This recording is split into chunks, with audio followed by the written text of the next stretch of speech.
Ask the Dean, episode 98. I am Dr. Ryan Gray, one of your co-hosts here every week. We are a co-host down. Verinia Granum can't be with us. She has fallen ill, as they used to say in the old days. But unlike the old days, thanks to modern medicine, we don't just bloodlet to help people get better. Isn't that a wonderful thing? Yes. Indubitably. We are here for Ask the Dean, where we answer your pre-med and pre-PA questions. So if you have them, keep them flowing over at maps.tv. That's where we pull the majority of our questions from our YouTube channels there.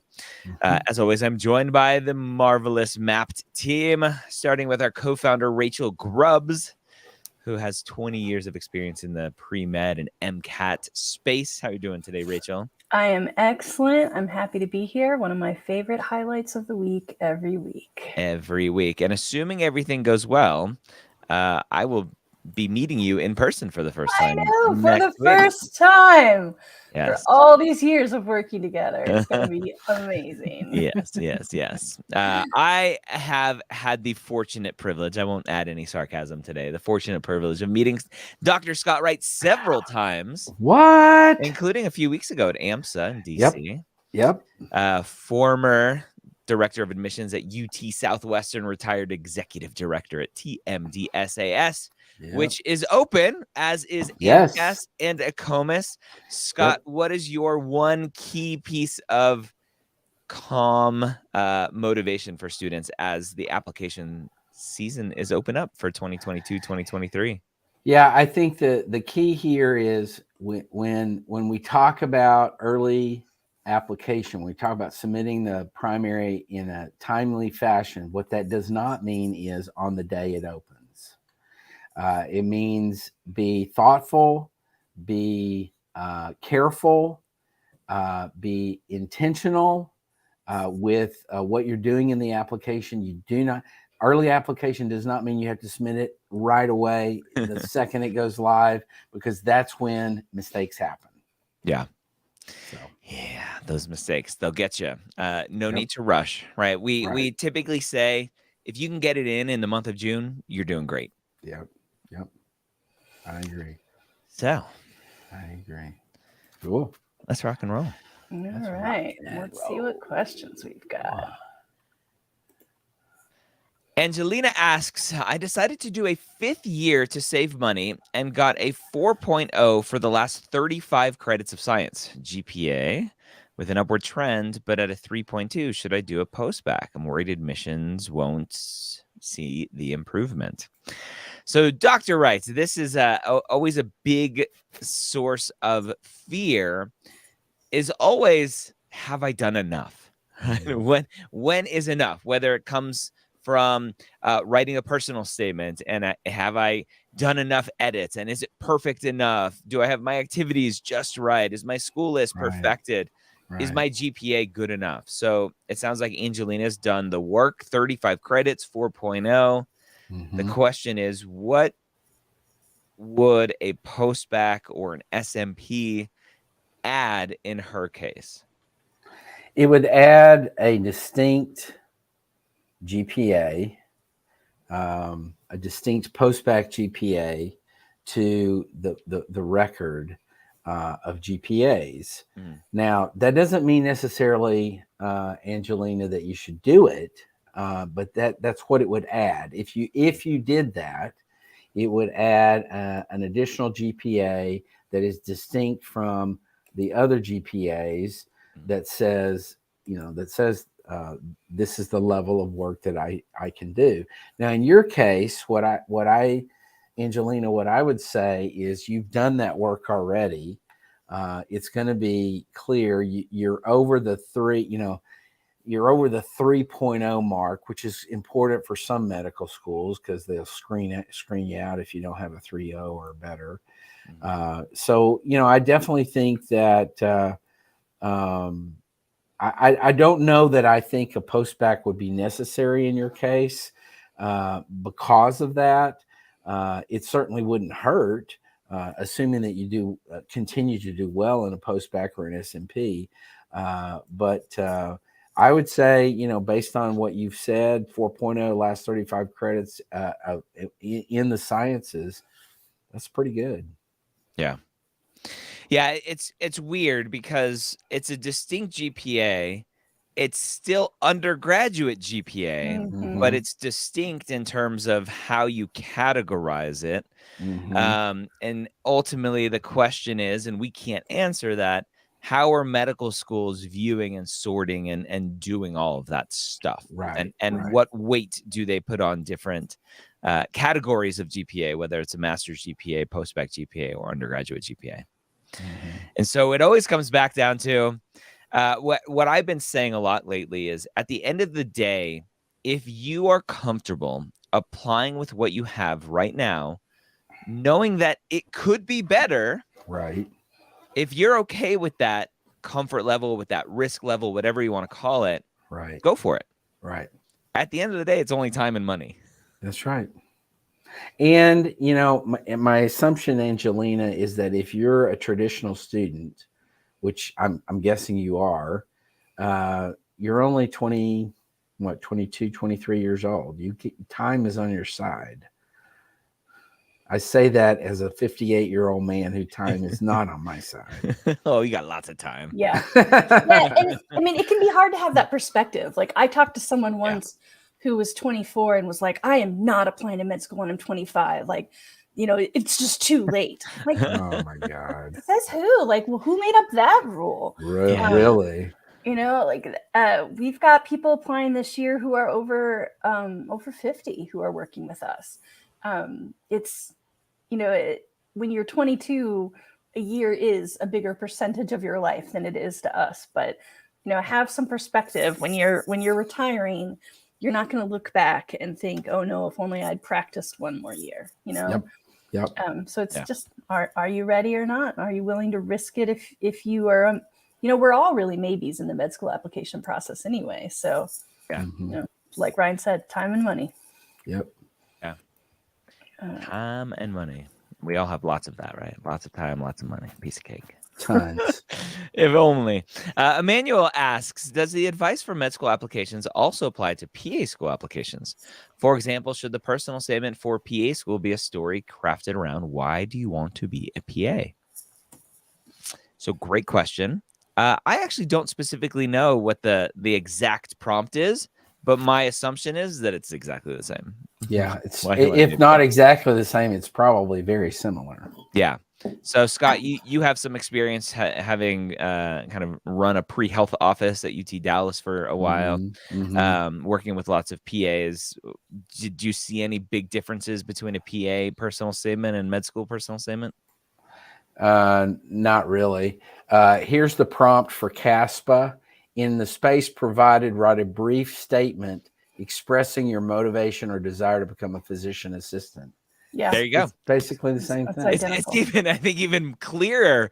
Than the MCAS. ones. Right. MDO, yeah. Cool. So the pre-med question is why medicine, and the pre-PA question is why PA. And you have 5,000 characters to do it, so it's even the same length basically. So.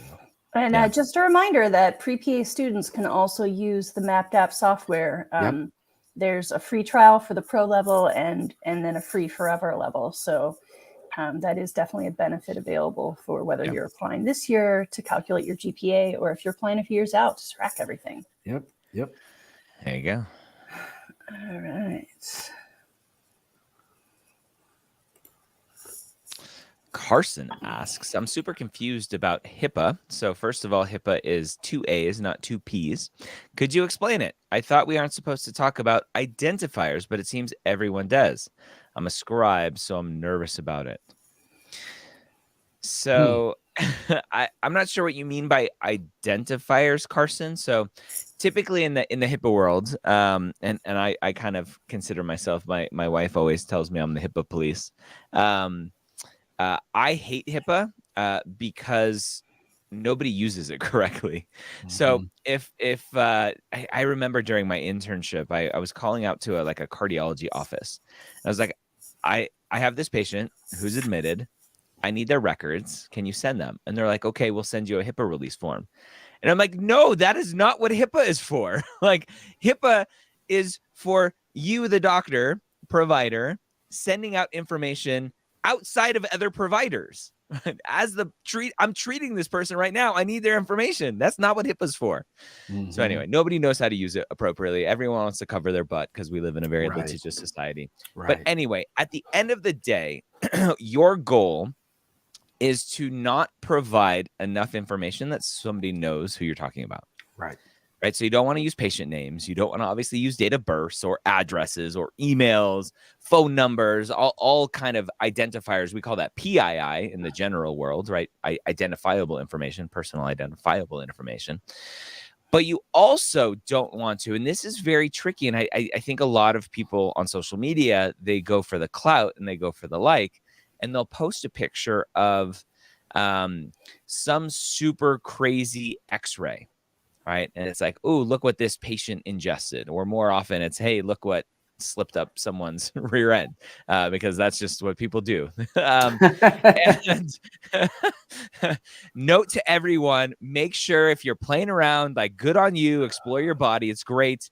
Make sure things have ends and flanges and stuff. So like it's a vacuum up there. Anyway.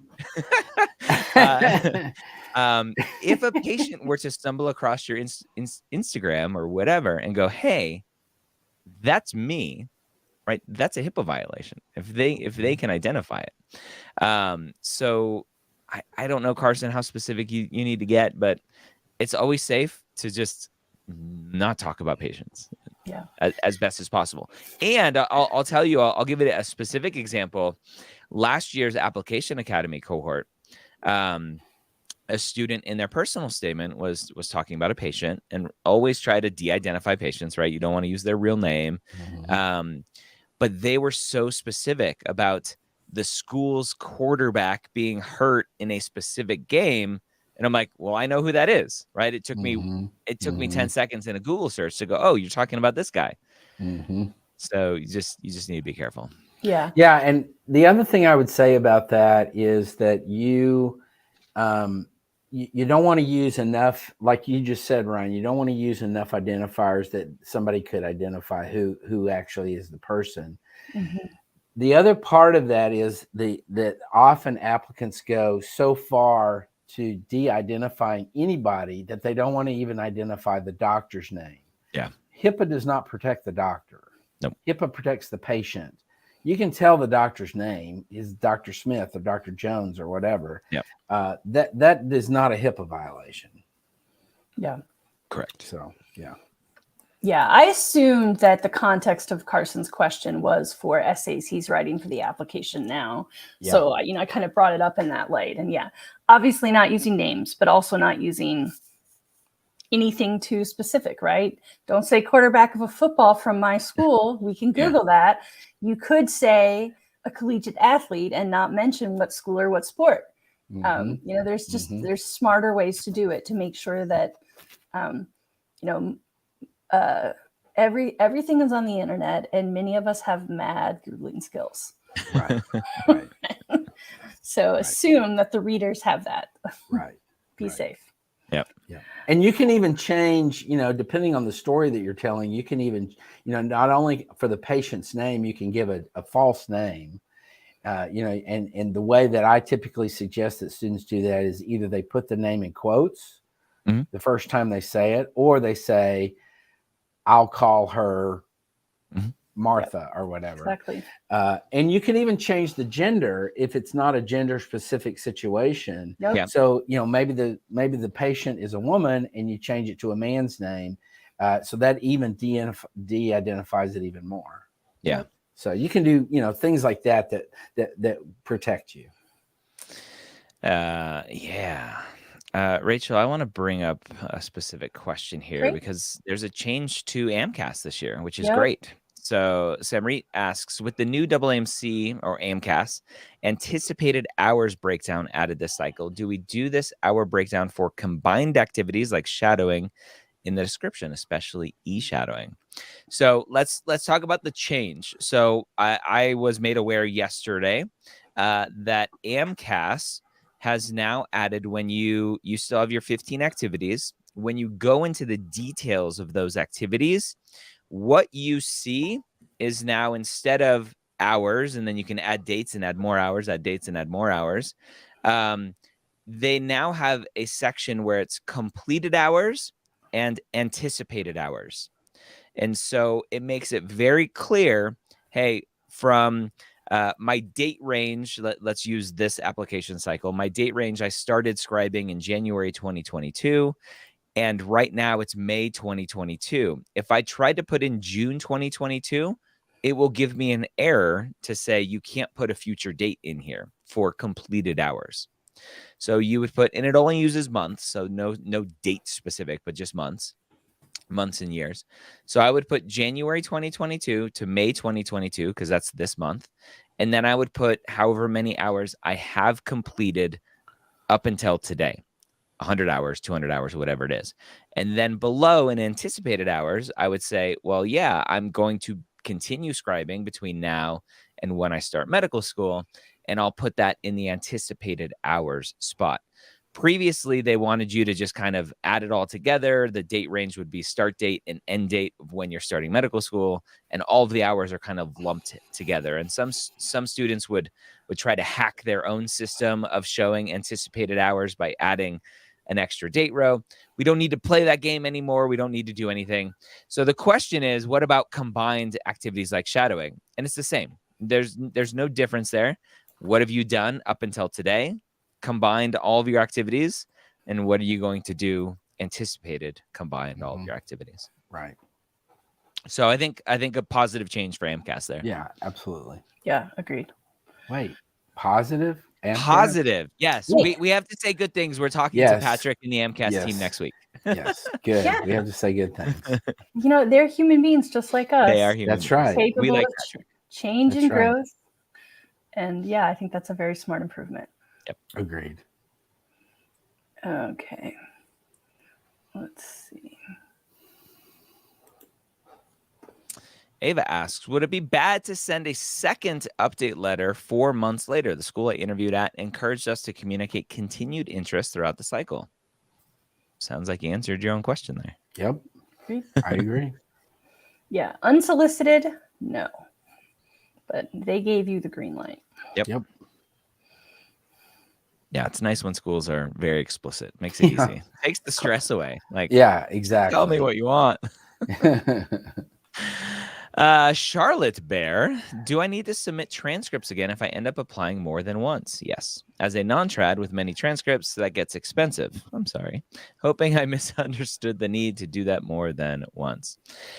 So I think a COMIS is different.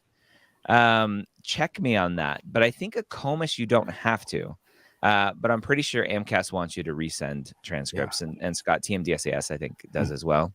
Yeah, and TMDSAS does it a little bit differently, however. They don't want transcripts until they ask for them. Yeah. And they're not going to ask for them for everybody. They're only going to ask for them for people that they're verifying, which would be interviewed applicants. And so, yeah. So that helps a little bit. Yep. But yes. And we're going to continue to get lots and lots of application type questions because 'tis the season, and that's fine. You guys keep bringing them. But, you know, the AMCAS handbook is 92 pages long. The COMIS and Texas handbooks aren't even handbooks. They're just, you know, mini web pages.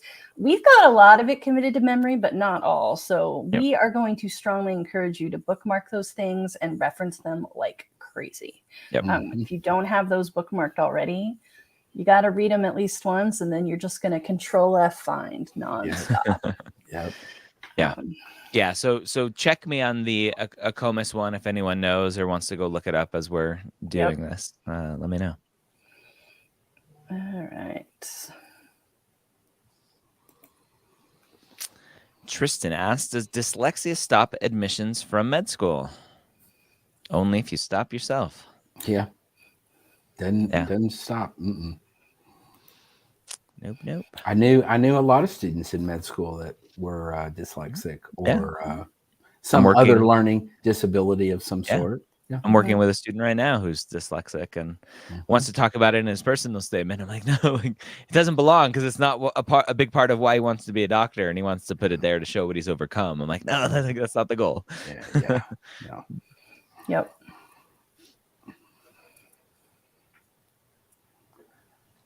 Awesome.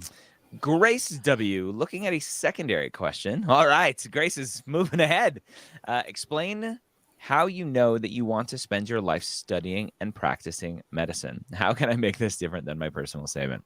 Good So question. I hate the secondary because, and I've seen it before, because it is, right? It's supposed to be what your personal statement's about. And I would venture to say a large percentage of students don't make their personal statement about why they want to be a doctor. And so the school is like, geez, like we just need to be more explicit and let me ask. Yeah. And so Grace, if you're great with your personal statement, you follow our advice, it's about why you want to be a doctor. You're just going to expand a little bit more, maybe go into a little bit more detail, and just go there. Maybe look forward, kind of looking, future looking. Yeah. For the secondary essay. Mm-hmm. Yep. And Ryan kind of already pointed this out, but Grace is looking ahead. I think that's great. I always recommend looking at secondaries as you're finalizing your school list. Every year I talk to someone who says, you know, I applied to 30 schools and then I end up only submitting 14 secondaries because I got overwhelmed or I realized some of them weren't fits and I didn't know how to answer. Save yourself the primary application fee. At least be glancing at the secondaries now to ensure fit. And then that leads to our second, you know, we've got a few adages that we kind of always repeat. And one of them is pre-write your secondaries. So when your primary is in and you're waiting for your application to be verified, that's when you start your secondaries. You don't wait until you get them. And you can do that by going to secondaryapps.com. We've got a repository there. Yeah, so the two schools that I know of, I think Duke, I always confuse Duke and North Carolina. I think Duke's secondary is like 14 essay prompts. It's ridiculously long. Yeah. And so students are like, yeah, no, I don't want to go there. And then a school that I love, Carle, Illinois College of Medicine, it's an engineering-based medical school, and they have a very unique secondary essay process. And a lot of students are like, yeah, no, this isn't for me. Yeah. My favorite secondary question, I think it's from Rosalind Franklin, is if you could be a superhero, what would you be and what would be your superpower? Yep. Yeah, I like that one. Nice.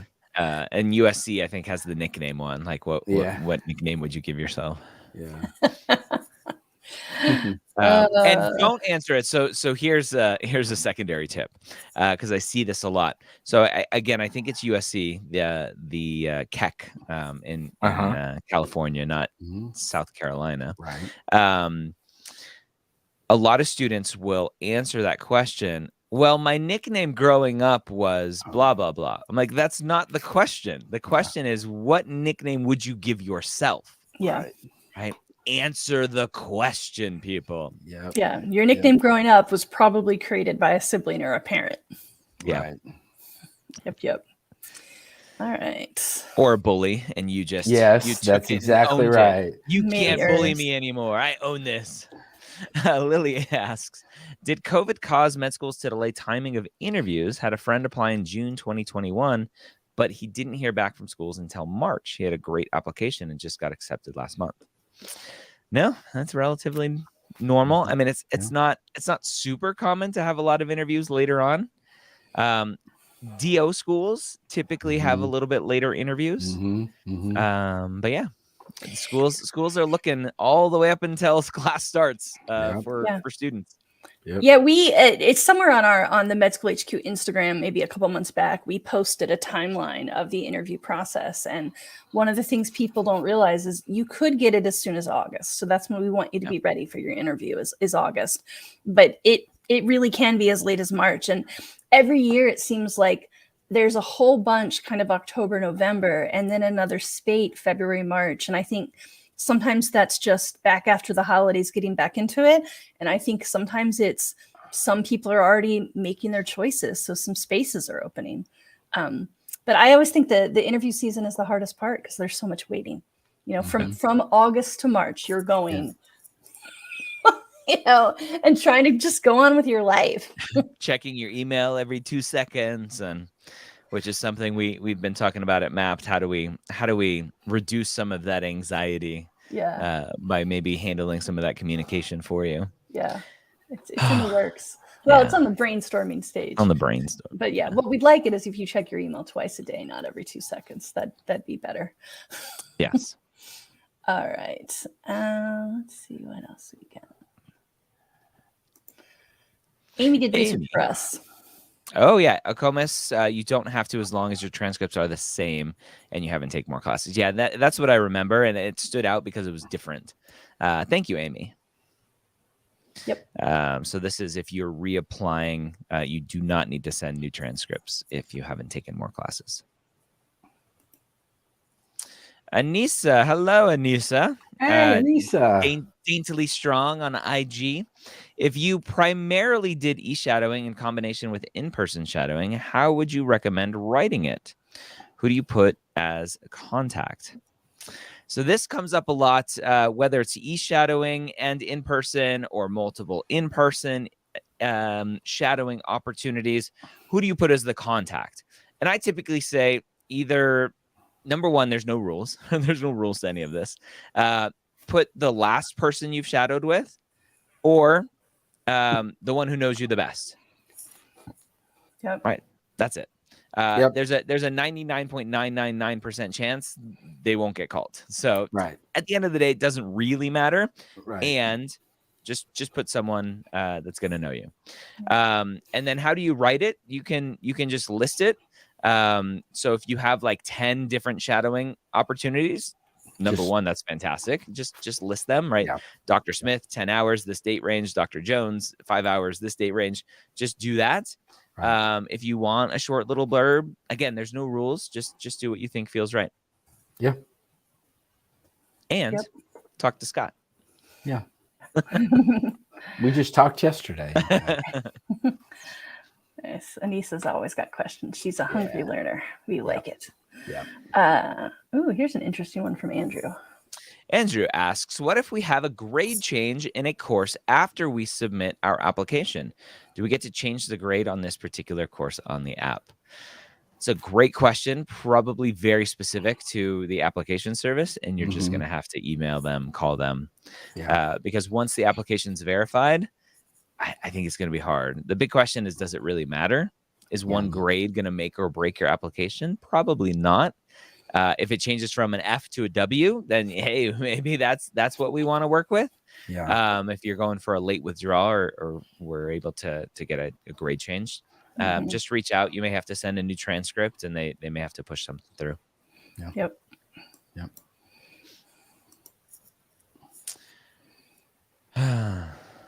Sheeta? I was looking. I don't know how to say that one. My question is about training programs. I did a medical assistant program at an institute, and right now I'm studying for the CCMA exam. How do I describe this activity on my application? Scott, you want to take that one? Rachel? Rachel, I was going to answer real pithily. Yeah. Rachel, go. Do it. My pithy answer is, Sheeta, you don't. Yeah. Why not? Because it's classes. It's not, and literally activities are extracurricular activities. If you're taking courses, that's curricular. So even though a med assistant program at a vocational school, you may not submit that transcript, studying for an exam, taking a course, that's not the meaningful thing. The meaningful thing is the med assistant work you get after you get your certification. Yes. Yeah. Correct. This comes up all the time with EMT certificates specifically. It's like, hey, 200 hours. EMT certificate. I'm like, I don't care about that. That doesn't tell me what you did with it, right, Scott? Yeah. Yep. Absolutely. I want to know what you were doing with that and what the meaning of that was, to you. Yeah. Yep. All right. Another common app question. Toro asks, if a particular grade on my transcript is replaced due to a retake, do I still input my first grade? Absolutely. Yeah. So this is where a lot of confusion starts to come into this world, is that each individual undergraduate or graduate institution has their own policies for grade retakes and what they do and how it looks on your transcript, and is it actually taken off the transcript, all of that stuff. Every institution does their own thing. For AMCAS, for ACOMAS, for TMDSAS, you have to put every single grade and you have to put every single course that you've taken, no matter what. Even if you retook it. Yep. Even if you retook it, even if your institution removed it from your transcript, there's a little bit of honor code in there, but the application services have access to these big clearinghouses, and they can check this stuff. So just because it's not on your transcript doesn't mean there's not a record of it somewhere. So don't lie, because that will be an immediate huge red flag on your application, that you are dishonest. So don't do that. Several years ago, now it's crazy how long it's been. Several years ago, the DO application did honor grade replacement, but through some legal proceedings, they decided to stop doing that. So which is okay. Quick tip from our friend McKenna. Hello, McKenna. I made a separate email for all my med school stuff so I could just turn on notifications for that. Highly recommend. Yeah, so I recommend it. I have some hacky ways of doing things. Gmail has some cool features where, in case you didn't know, like my name, this isn't my email address, but if my email address was ryan.gray@gmail.com, the dot Gmail ignores, right? So everyone out there saying my email is this dot whatever at Gmail, you don't have to say the dot. So I literally could do r.y.a.n.g.r.a.y. You get the gist, at Gmail, and it would still work. The dots are completely ignored by Gmail, but you can filter by those dots. And so for AMCAS, you could do like ryan.gray at Gmail, and you give that to AMCAS, and you don't give it to anyone else. Or you could do Ryan dot whatever. You change it for ACOMAS, and then you can set up filters and do all kinds of things. So there's some fun hacky things. Yeah, you can also do plus. So like instead of name at Gmail, you can do name plus AMCAS at Gmail, name plus TMDSAS at Gmail. Or like McKenna said, just make another email. But the biggest issue that we have here at Mapped, and it isn't specific to Mapped, I know from years in sending corporate email, is many med schools, many companies, many institutions use automated email servers, which can flag spam. You guys have to check your spam and junk folders, and then you have to find out if your email has other filters. So like in Gmail, a common one is promotions. In Yahoo, I think it's called receipts.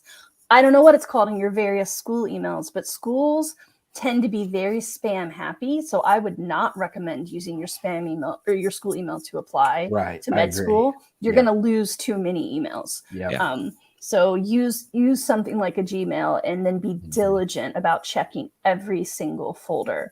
The search box at the top, you can search the entire inbox, but people just look in the top box and then go, it's not there. And like, you got to dig deeper. It seems silly to have to say it, but people don't do it. They don't realize. You don't want to miss email. Yeah. Let's see. Zach asks, I have a bit of an interesting non-trad journey. I've been a nurse in the NICU and PDER during COVID. Oh, wow. I have not had much recent volunteer due to work. Lots undergrad. Will this hurt my app? So, all right. So the question, this is always a confusing question for students, for us and for students, is this word volunteer. So Zach, are you meaning volunteer clinical or volunteer non-clinical? You work as a nurse. You don't need volunteer clinical experience. Right. Paid clinical experience is great. There's no benefits. You're not like anointed a saint if you have more volunteer clinical hours than not. Right. So if you mean non-clinical volunteer, then it is what it is. Yeah. I want to make a Venn diagram. Yeah. So Zach I'm not says going to do it on volunteer, the fly, non-clinical. but I'm going to make one for the future. This comes up so often. Yeah. Yeah, he's talking about volunteer, non-clinical. Yeah. So I would venture to say I've never seen directly someone not get admitted because they haven't done enough Habitat for Humanity. Mm-hmm. Right. Yeah. There are some schools that care more about community service, but usually they're more focused. Go ahead, Scott. Yeah, well, and I was going to say, if you're totally devoid of any community service at all, that could be a problem. Yep. And so, now Zach, you didn't say that, but so I would say, at this point, there's not a whole lot you can do about it. You're just going to submit, and whatever happens. But in the future, and for applicants who are looking, in the future for their application, keep in mind that, medical schools in general want to see students that are involved in their community. And I had somebody the other day who was, I was talking to them, and they had a lot of community service within the context of their institution, of their undergraduate institution, but they didn't have any service outside of that. That was the community that they were really involved with. Yeah. And I think in that case, you have to kind of talk about it in those terms. But I would suggest to applicants that are early on, freshman, sophomore, even juniors, be involved in your community. This is something that is a good thing to do for a variety of different reasons. And like I was saying, I think Scott is right that generally it's a good thing to do. In terms of med school applications, I would want to hear Scott differ if he disagrees, but I think clinical tends to carry a little more weight. Absolutely. Yes. But when we're talking about community service, usually the words that med schools use are underserved populations. So what I have seen and would recommend not doing is planting flowers in your rich suburb to beautify the roadways. Yes. Right. Yes. Pick something where, most of us have some kind of heart pull towards a certain group or a certain situation. Right. So, maybe it's families who are getting away from domestic violence.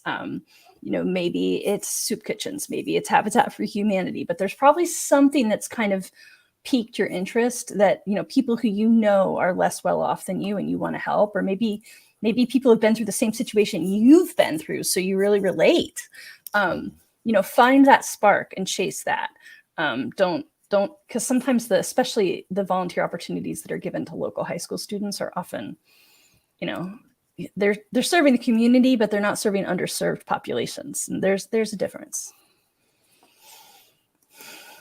All right. Let's see what's next.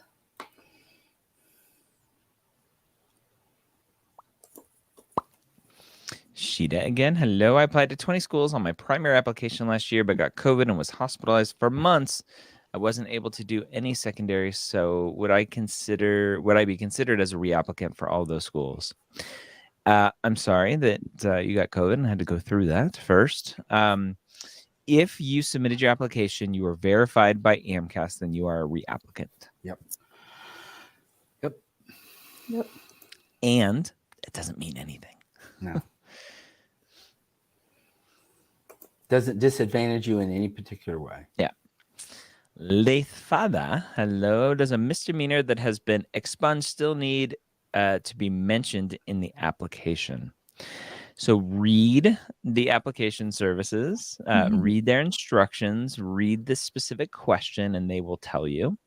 And then I've done a couple episodes with my uncle-in-law, Larry Cohen, who's a lawyer and deals a lot with professional licensing stuff. And we talk about this, and it's very nuanced and, of course, very lawyerly in terms of his advice. So you just have to go read the specific question and how it's being asked and what does it say if it's been expunged or not. So I learned on AMCAS, I think it was AMCAS, institutional actions, if it's been expunged, they still want it. which is weird. They still want an explanation. You still have to mark yes. So. Yep. Yeah. And I think, Scott, you've had this happen once or twice before. We've had cases where students were told that it was expunged, but maybe only in a certain county or a certain state, but not everywhere. So just be real careful, like double check every detail with your attorney. Yeah. And, I've had situations in the past where the attorney says they submitted the paperwork for it to be expunged. And in fact, they had not, and it was not expunged. Yeah. And the student got crosswise because his attorney didn't know what he was talking about. Get you some proof. Yeah. Yeah. Get the paperwork so that you see and you have it there as proof. And best of luck, because it is still possible to go to med school with absolutely. Yeah, expunged or not. Absolutely.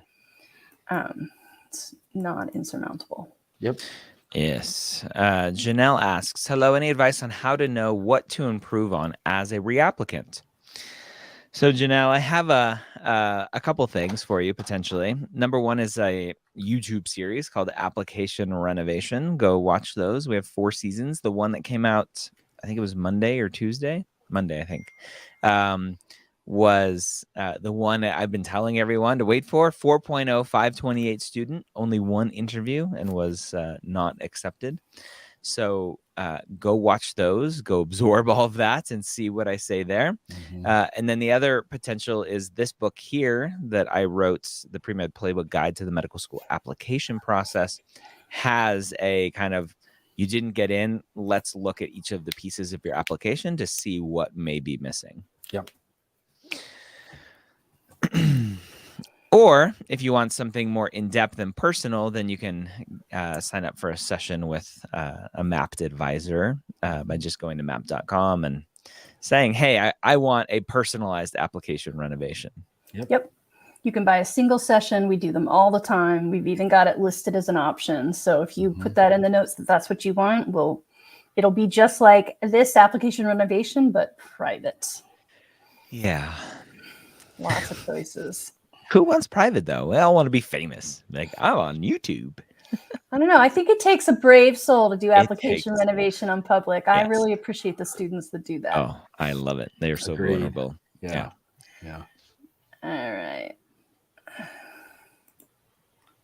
Nick asks, is taking prereqs during the summer frowned upon? No, it is not. I don't know where this myth is perpetuated from advisors and parents, and I squash it every 2 days, it seems like. Yeah.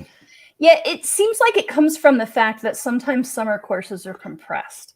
So I have heard students say things like, I took OChem in the summer and it was so rushed that I struggled even more. Or I got an A or a B, but I don't feel like I learned it. Correct. But you, like no one's gonna automatically flag summer as bad. You just have to look, is this one of those 6-week super compressed?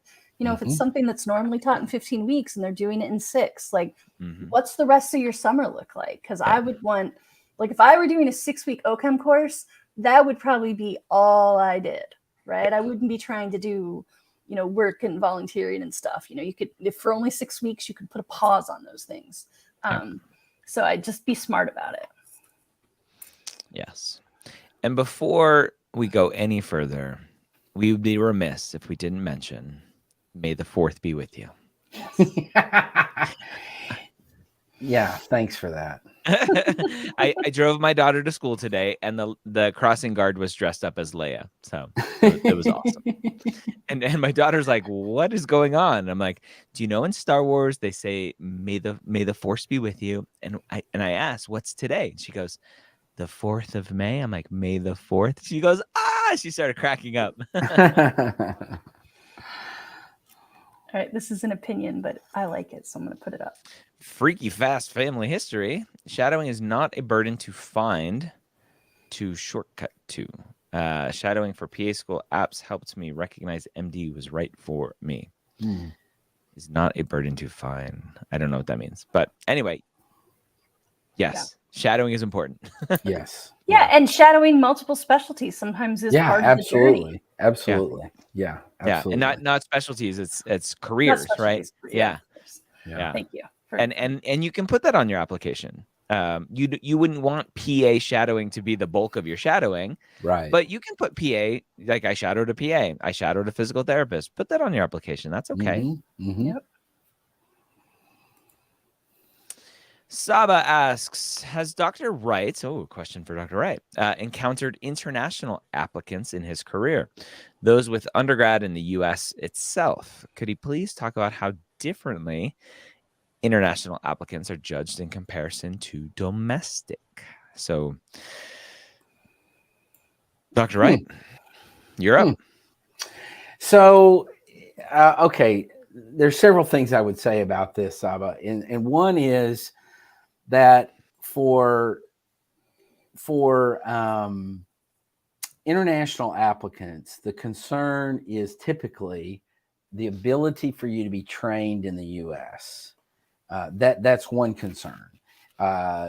Trained post medical school. Post medical school, yeah. Right. So visa issues. Correct. Visa issues. Whether or not residency programs are going to be willing to sponsor, international students, and that depends on the residency program and the hospital or the school or whatever. Because it's no longer education at that point; it's a work visa. Correct. That's correct. And they would have, and the program would have to sponsor you. Yeah.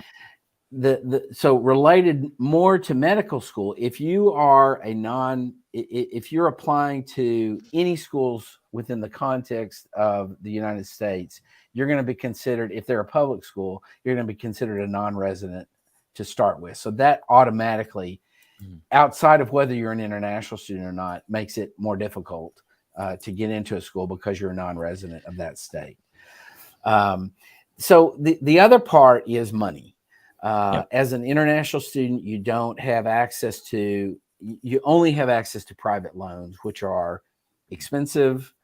Unless you've got a bulk of money from mom and dad or whoever in your home country, then this is another big challenge for international applicants. But I think in terms of how admissions committees judge international applicants, they're going to judge you as a non-resident if they're a public medical school. If they're a private medical school, then they're going to judge you just right along with everybody else.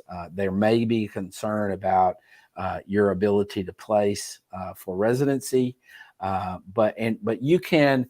There are medical schools that are very international student friendly, and typically those are indicated in the MSAR. So I definitely really use the MSAR for that information. Yeah, I think the big thing that I see day in and day out is international students think that to get accepted as an international student, you have to be perfect.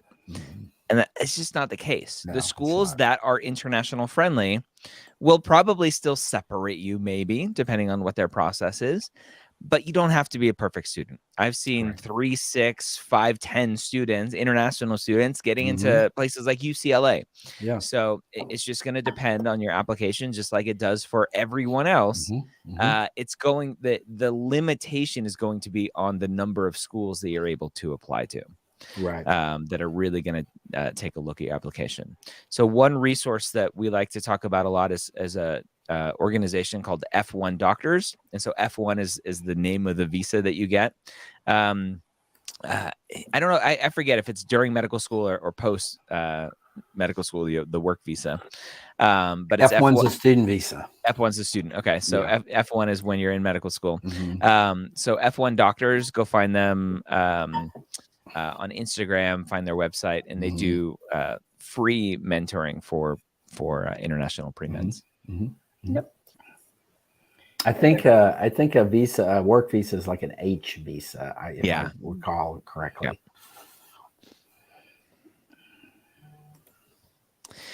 Amy asks recommendations on how to write the COVID essay. I feel like many people dealt with the same things. So this is the same fear that comes up with like, oh, I don't have anything special to write with my personal statement. There's nothing unique about me. All right. It's just like, just tell your story. What happened? How did COVID affect you? Yeah. And this is a broader issue. And I agree with you, Ryan. Ladies and gentlemen, I hate to tell you this. You're not a snowflake. You're not a snowflake. You're not unique. You are not going to be unique. that is not the goal in your application, is to be unique, because they've seen it all. They've seen it all many, many, many times. What your goal is to tell your story. Tell your story. And if it looks like somebody else's story, then fine. You got to tell your story. That's all you do. Yeah, this came up in Application Academy the last time I did a Q&A session. And, you know, the ACOMAS COVID prompt gives lots of examples of, did these kinds of things happen? So the question is, tell us how COVID impacted your path to med school, which isn't necessarily how COVID impacted you, right? Just path to med school, right? But then also it gives a lot of, you know, maybe you had to move out of the dorm. Maybe you had to drop out of school. It doesn't all have to be kind of that extreme, but it gives a lot of examples. And one of the things that a lot of the academy students were worried about, so I'm sure is common here in this larger group, is what if it just sounds like I'm making excuses? If I just say it was hard to find shadowing, it was hard to find clinical, you know, and yeah, I mean, I could imagine as an adcom getting pretty exhausted reading a whole bunch of COVID essays of people who just kind of use it as an excuse to explain why their ECs look weak. So what are your thoughts on that, Dr. Wright? Or you Ryan? know, yeah, Ryan, you take that one. I think at the end of the day, the essay, the fear of being pitied comes up a lot, right? I don't want to feel pitied. You have to work really hard to get to that point. And so if you're just saying what happened, like, here's what happened, here's just my specific situation, I maybe potentially a different way to think about it, the way that I've been talking about the disadvantaged essay a lot lately, is it's a context essay. Give me context about your life during COVID. That will help me see your activities and everything else as you went through this. And yes, it doesn't have to be grand and extravagant and just like all trauma and everyone around you died, and like, no, it's just context. Like, and you can even preface it in that way to say, I was fortunate enough to XYZ, right? Just that's right. And, you know, I've had people talk about how the activities that they did participate in COVID, you know, maybe they were delivering, and maybe it wasn't even anything structured. Maybe it was just were delivering groceries to their neighbors, or, you know, whatever. So I think, you know, talk about how it affected you, but also both negatively and positively in terms of your activities during COVID. All right. Well, it's 1:57, so that's time flies. Oh, it sure does. When you're hanging out with your best friends. Oh. Thank you, everyone, for joining us. We're over 100 people watching on different platforms. We're here every Wednesday at 1 p.m. Eastern. I'm typically live on Instagram alone on Fridays at 11 a.m. Eastern. Come ask questions. If you haven't checked out Mapped App yet, you get access to us in Mapped App Pro, which you get a free 2-week trial for. We'll throw up a 30-day free trial. Rachel can get that up. 30 days free is the referral code. You'll get 30 days free of Mapped App Pro, and that gives you access to all of Mapped App, including the chat advising with us. So if you have a very specific, nuanced, maybe personal question, we ask that you kind of go in, get your grades in, and give us all of the data first, and then come ask a question so we can give you some specific feedback and advice. So go check it out at map.com. And keep in mind, like, you know, all of you out there who are struggling and feel overwhelmed about the beginning of the application cycle, it's starting, you know, now. You can do this one day at a time, one step at a time. This is possible for you to do. Just focus on what do you got to do today. That's it. Mic drop. Thank you, everyone. I'll see you next week. Bye.